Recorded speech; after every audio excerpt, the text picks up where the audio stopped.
Dear students, I welcome you to this class, EDU 201, Curriculum Delivery, and Teaching Methods. Let's look at the learning outcomes. By the end of this course, the students should be able to explain at an appropriate level of confidence the meaning and types of curriculum. Describe the process of curriculum development, analyze and critique the Nigerian core curricula as guides to curricular delivery. Use different methods in the delivery of curriculum content. Identify local epistemologies and contexts and the use of cultural-techno-contextual approach, CTCA, in the Nigerian context. Plan and schedule lessons as well as monitor and evaluate the outcome of each lesson. Identify and use learning resources and media and improvise whenever necessary. Manage classrooms under different conditions and address the needs of individual students, especially those with special needs, including the gifted. Then demonstrate skills in ICT, set up and manage online classes. So welcome to Module 1. Let's look at the definition and types of curriculum. The definition and types of curriculum. Definition of curriculum. There is no universally accepted or premised definition of the term curriculum. The term has been with several meanings, and a number of different definitions of it have been proposed. However, etymologically, the word curriculum is derived from the Latin currus, a noun which means race course or racetrack, through which a competitor runs in order to reach a desired destination to win a prize. Over the years, curriculum gradually came to mean a course of study followed in a school. A lot of scholars have explored the definition of curriculum. However, Bobbitt, 1918, looks at curriculum as a series of things which children and youths must do and experience by way of developing abilities to do things that make up the adult life.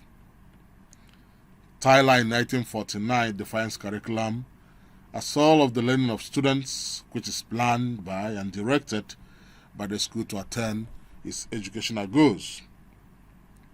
Many scholars also attempted the definition of curriculum. Like I said before, there is no precise definition. Scholars bring their own definition to suit their contexts. Now, Osuji and Sule 2017 came out with this particular definition, which I would like us to explore and also critique. They looked at curriculum as planned and unplanned learning experiences of the learner under the auspices of the school and the society, which enables the learner to acquire sustainable knowledge, skills, values, and attitude for the formation of the heart and the transformation of the society. Therefore, curriculum is planned and also we have unplanned. It's about the learning experiences. And these learning experiences are directed towards the learner. The school helps the learner to get this. The society also helps the learner to get this. What is the essence? What do we want the learner to achieve by this? Sustainable knowledge, skills, values, positive attitudes. What for? If they acquire this, it's for the development. It's for the development of the society. That's what we call transformation of the society. But before you transform the society, you must form your heart. You must form your heart so that let what you learned pass through you, and you also pass through what you learned. We have different types of curriculum.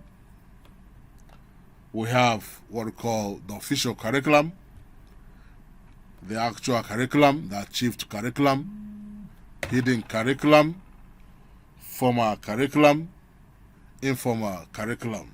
What do we mean by official curriculum? It's referred to all the experiences planned for the learners. It relates to intention and hence can be viewed as intended or planned curriculum. This is what curriculum specialists or experts or educators expect to happen. What about actual curriculum? This is what is covered in practice. It relates to the reality and thus can be viewed as implemented curriculum. Many prevailing factors determine what the actual curriculum turns out to be. What makes the difference between official and actual curriculum is the prevailing factors. There is usually a gap between the official, that is the planned curriculum, and the actual or implemented curriculum. Both official and actual curricula bring up the vital issue of theory and practice. What about achieved curriculum? It's very similar to the actual or implemented curriculum, but it asks the question which evaluators are usually interested in. That is, have experts, have curriculum specialists, have planners or teachers achieved what they want to achieve or what they set out to achieve? Gains and lapses are considered here. The major interest in this achieved curriculum is on results. That's what makes it achieved. For example, you are in class teaching your learners, and you say by the end of the lesson, the learners should be able to define curriculum. Then, when you finish teaching, you assess them. And in that assessment, that's where you know the number of students who achieved the curriculum or the objectives of the lesson or not. Then hidden curriculum. Hidden curriculum refers to those things which students learn at school because of the way in which the work of the school is planned and organized. But these things are not in themselves perfectly included in the planning or even in the consciousness of those responsible for the school arrangements. Social roles, for example, sex roles, and attitudes to different aspects of living are learnt by students in this way. In the context of hidden curriculum, issues are not taught. Take, for example, a teacher enters the classroom to teach. The lesson is supposed to start at 8:30. By 8:25, the teacher is already waiting to start the lesson. And he comes in or she comes in well dressed. Immediately students come into the class. That attitude of the teacher has taught them something. One, the need for coming on time. We say yes, punctuality is a virtue. It's a big value in the education sector. That's one of the things the teacher has taught them, punctuality. Another thing is smart dressing. The dress code. You must be smart in your class, both the teachers and the learners. Therefore, hidden curriculum is untaught and also is an unplanned aspect of the curriculum. Teachers can unconsciously play roles which students can model. It's not written anywhere that that teacher should dress that way. But by mere looking at the teacher, that has become a role model to the learner. Learners have learned something from him or from her. So that's what makes it hidden. It's not explicit. It's not overt. Another type of curriculum is formal curriculum. It refers to all the learning activities for which the school timetable allocates specific periods of teaching time, or activities included in the program of work to be covered in normal school scheduled hours. So those things on the timetable become the formal curriculum, because they say from 8:30 to 9:20 we have mathematics. It's on the timetable. It's a program. It's official. Then they say 10:30 to 11 is break time. This is what we mean by formal curriculum. Those things, those activities that the school allocates, the school timetable, the school allocates periods for them. Then we have informal curriculum. It refers to the informal activities that go on usually on a voluntary basis, at break periods, meal times, at the end of school hours, weekends, or even holidays. Activities here include sports, clubs, and field trips, just to mention a few. They're often called co-curricular activities. And in some schools where we have cultural week, this is a particular time that students showcase their talents. All those activities they do in school, they're informal, but they help to form them as students.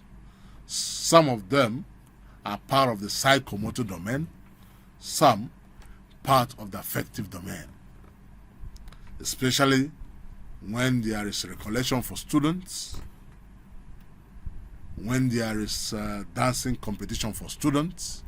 Recollection goes for the affectivity, the affective domain.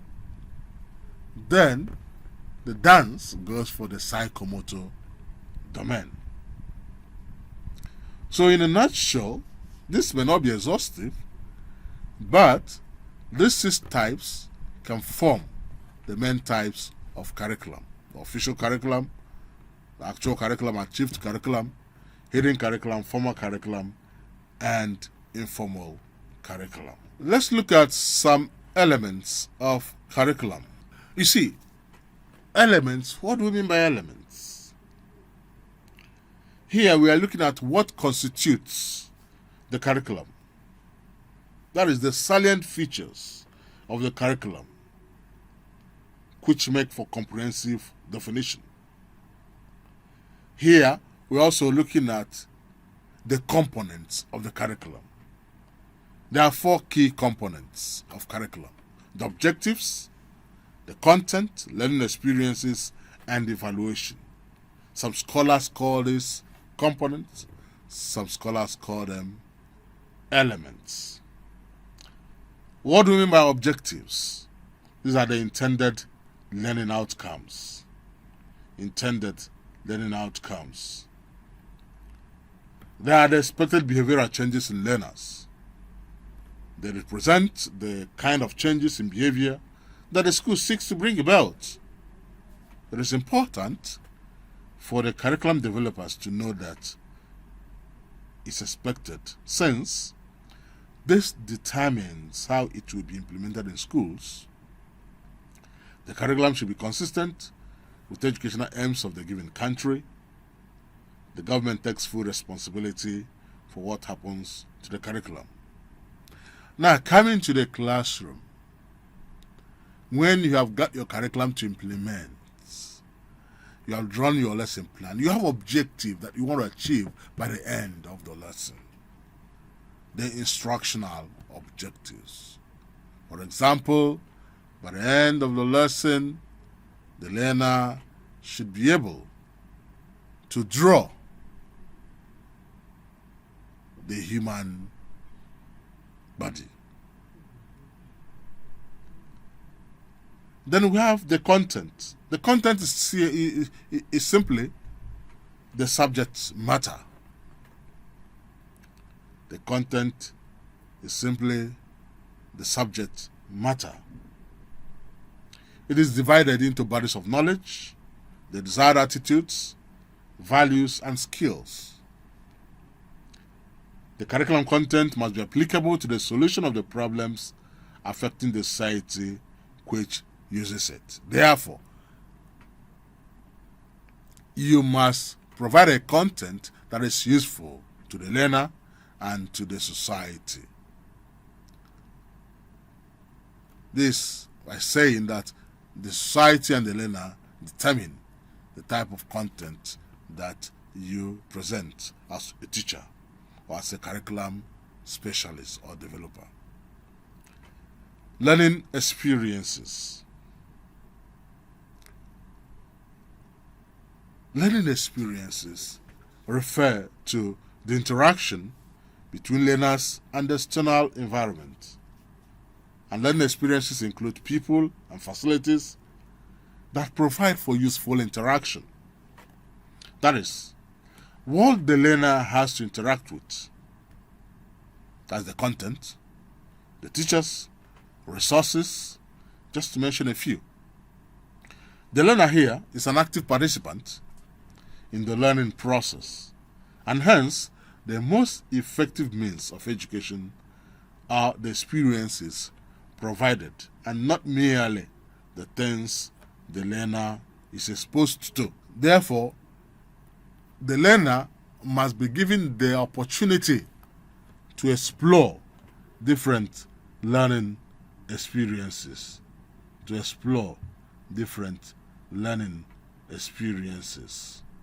And as a teacher in class, you must present the learner with different learning experiences which can help him or her for enhanced learning outcomes. The last element is evaluation. Remember, whatever you are doing, and when you have not evaluated it, you will not know your strengths or your weaknesses. So evaluation is the process of determining the extent to which curriculum objectives are being achieved.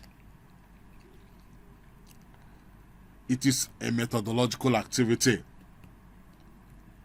which consists of gathering and combining performance data to yield ratings and in justifying the data collection procedures, the weighing of the data, and the goals themselves.